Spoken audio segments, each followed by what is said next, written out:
بسم اللہ الرحمن الرحیم۔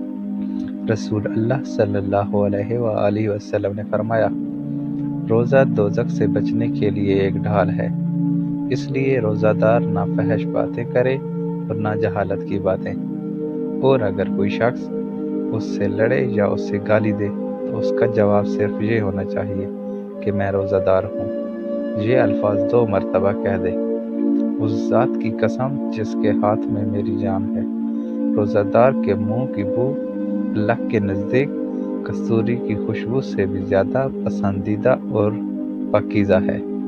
اللہ تعالیٰ فرماتا ہے، بندہ اپنا کھانا پینا اور اپنی شہوات میرے لیے چھوڑتا ہے، روزہ میرے لیے ہے اور میں ہی اس کا بدلہ دوں گا، اور دوسری نیکی کا ثواب بھی اصل نیکی کے 10 گنا ہوتا ہے۔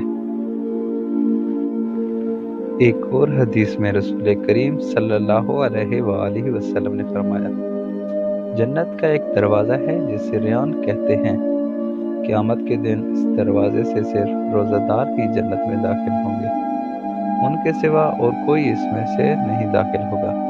پکارا جائے گا کہ روزہ دار کہاں ہے؟ وہ کھڑے ہو جائیں گے، ان کے سوا اس سے اور کوئی نہیں اندر جانے پائے گا، اور جب یہ لوگ اندر چلے جائیں گے تو یہ دروازہ بند کر دیا جائے گا، پھر اس سے کوئی اندر نہ جا سکے گا۔